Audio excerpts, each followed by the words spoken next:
ಹೊರಬೀಳುವ ಮುನ್ನ ಎಲ್ಲಿಂದ ಮರೆಯಾಗುತ್ತಿಲ್ಲ. ಅಮ್ಮ, ಮಾತೃವಾಕ್ಯವನ್ನು ಪ್ರತಿರೋಧಿಸಿದ ಮಹಾಪಾಪವು ನನ್ನ ಪಾಲಿಗೆ ಕಟ್ಟಿಟ್ಟ ಬುದ್ಧಿಯಾದರೂ ಸೈ. ಆ ನನ್ನ ವೈರಿಗಾದ ಪಾಂಡವರನ್ನು ಯುದ್ಧಕ್ಕೆ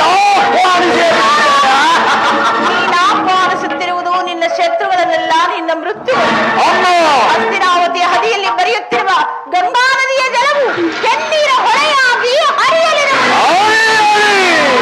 ಭಾರತ ಸ್ತ್ರೀಯರೆಲ್ಲ ತಮ್ಮ ತಮ್ಮ ಪವಿತ್ರ ಮಾಂಗಲ್ಯಗಳನ್ನು ಕೈಲಿಡಿದು ನಿಲ್ಲಬೇಕಾಗುವುದು.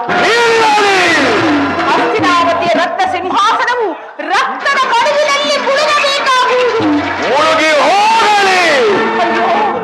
ನೀನೇನು ಮಾನವನೋ ಅಥವಾ ದಾನವನೋ? ನಾನು ಮಾನವನ ತಾಯಿ. ಈ ಕ್ಷಣದಿಂದ ಮಾನವನು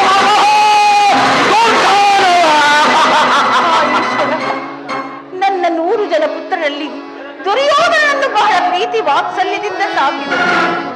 ಆಗಲಿ, ಅವನೆಂತಹವನೇ ಆಗಲಿ, ಆಶೀರ್ವಾದ ಮಾಡಿ ಕಳಿಸುವೆನು. ಕುಮಾರ, ಅಮ್ಮ, ಕಂದ, ಬಾಕು ನನ್ನೆದುರು ಮಂಡಿಯೂರಿ ಕುಳಿತುಕೋಬಾ. ಕುಮಾರ, ಈ ಗಾಂಧಾರಿ ಅಗ್ನಿಮಯ ಸ್ಪರ್ಶದಿಂದ ಹುಲ್ಲು ಕಟ್ಟಿಯೂ ಸಹಿತ ವಜ್ರಾದಕ್ಕಿಂತ ಕಠಿಣವಾಗುವುದು.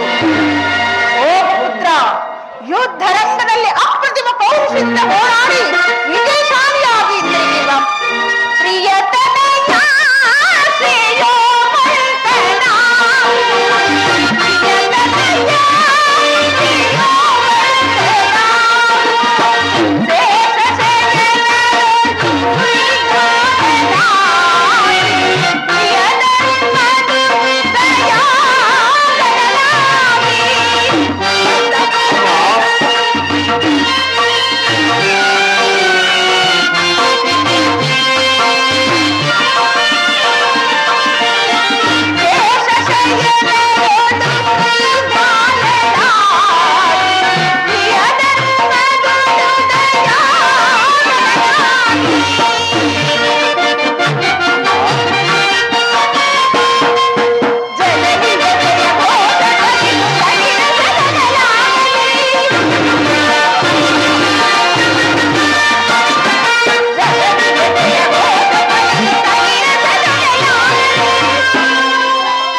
ಹೋಗಿ ಬಾ. ಯಥೋ ಧರ್ಮಸ್ಥೋ ಜಯ, ಯಥೋ ಧರ್ಮಸ್ಥೋ ಜಯ. ಧರ್ಮಕ್ಕೆ ಜಯವಾಗಲೇಬೇಕು, ಆಗ ನನ್ನ ಜಯವು ಖಚಿತ. ಕೌಚಿತ ಕ್ಷತ್ರಿಯ ಧರ್ಮಕ್ಕಾಗಿ ಸಂಬಂಧವನ್ನು ಕಿತ್ತೊಗೆದು ರಣಕಂಕರವಂತದ ಈ ಜಲವಂತ ಬಲ್ಲನಿಗೆ ಜಯವಾಗಲೇಬೇಕು. ದಶದಿಕ್ಕೂ ಬೋರ್ಗರೆಯಂತೆ ರಾಗುಳಿದರೆ ರಣಕಾರರು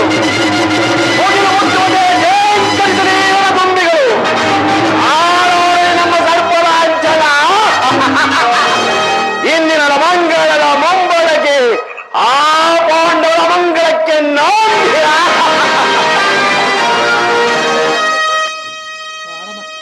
ನೀರು ಕೊಡ್ರಿ, ಕುಡಿಯಕ್ಕಂದ್ರಲ್ಲ ಸೋಮಣ್ಣ ಒಂದು ಕುಡಿ. ಅಲ್ಲ, ಅಭಿಮನ್ಯು ರೆಡಿನಾ? ಅಭಿಮನ್ಯು ಬಿಡು ಚೆನ್ನಾಗಿ ಬಿಡು.